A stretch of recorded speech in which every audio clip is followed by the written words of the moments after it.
Allez, les notes de cette inoubliable, j'ai l'impression que c'est le qualificatif que j'emploie à chaque match, France-Portugal, Maignan, 7.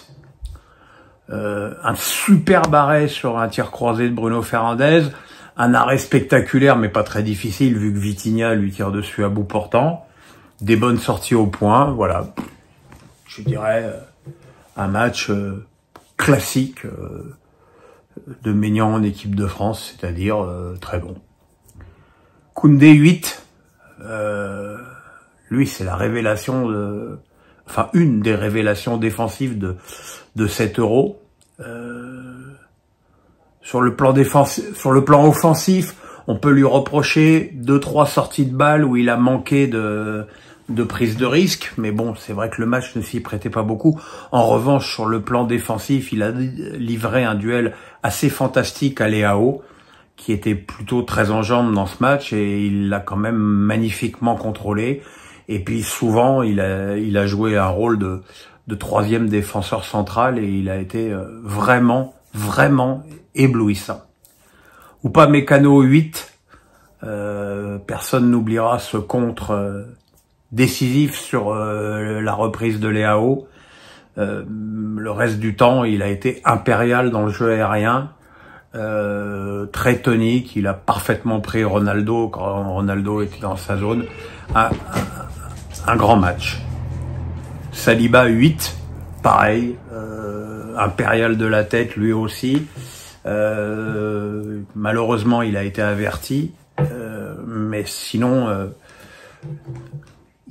il a pris une dimension, enfin, il a pris la dimension qu'il a avec Arsenal, mais qu'il avait du mal à concrétiser en équipe de France. Cette fois, on peut le dire, c'est vraiment un cadre de cette équipe de France à un poste évidemment clé. Théo Hernandez, on va continuer, 8.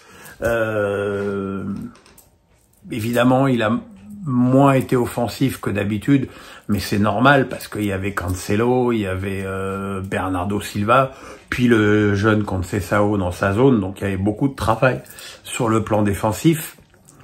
Mais il l'a très bien fait, avec des très bons replis. Et puis, il faut quand même pas oublier qu'il a mis le péno décisif. Donc, bravo aussi à Théo Hernandez. Tchouaméni 5. C'est un petit peu toujours pareil avec lui. Je trouve excessivement discret. Et dans excessivement, il y a excès. Il joue très bas. Participation au jeu moyenne, voire parfois inexistante. Voilà, j'attends plus, encore une fois, d'un mec qui est titulaire au Real Madrid. Camavinga 6, un début dans la lignée de ses dernières sélections, très inquiétant, toujours à côté du ballon, quelques fautes, pas utile dans le jeu, et puis il est vraiment aux alentours de la 20e minute, il a commencé vraiment à monter en puissance avec notamment des très bons tacles défensifs, dont un sur Leao qui était vraiment dans une position de débordement très puissante. Il a eu une très grosse occasion malheureusement du pied droit avec un tir qui a rasé le poteau portugais. Voilà, c'est beaucoup mieux. C'est beaucoup mieux.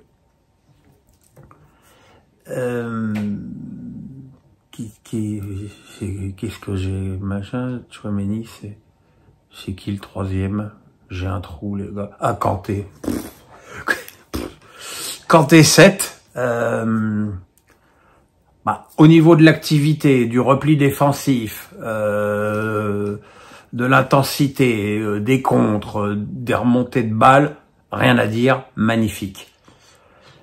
Dans l'utilisation du ballon, c'est pas toujours d'une grande précision, d'une grande spontanéité, même si c'est lui qui donne l'excellente occasion à Kolo Muani, mais enfin bon, si en plus il donnait des bons ballons sur le plan offensif, ce serait le meilleur joueur du monde. Mais bon, ça reste quand même très fort. Griezmann, 4. Pourtant, il était placé dans son dans son meilleur poste, mais il n'a eu aucune influence sur le jeu offensif des Bleus. J'ai pas souvenir qu'il ait mis un ballon offensif de qualité à Mbappé ou à Kolo Muani d'ailleurs. Et même si on l'a trouvé un peu plus en jambes et plus actif, au niveau de son rendement offensif, c'est inexistant. Et ce qui est surtout terrible, c'est qu'on a senti vraiment la différence lorsqu'il a été remplacé par Dembélé. Kolo Muani 5. C'est dommage, il a eu quasiment la même occasion qu'en finale de la Coupe du Monde. En tout cas, il a fait le même geste. Pas sûr que sa frappe était cadrée, mais elle a été contrée par Ruben Dias. Il a bien travaillé défensivement. Il a pris des espaces. Il a pesé. Et franchement, c'était une prestation tout à fait correcte de sa part. Mbappé 3. Alors le débat là, ces derniers jours, c'est il ne prend plus la profondeur. Alors j'aimerais bien qu'on m'explique sur ce match-là, sur quel ballon il pouvait prendre la profondeur face à une équipe portugaise toujours totalement regroupée devant lui.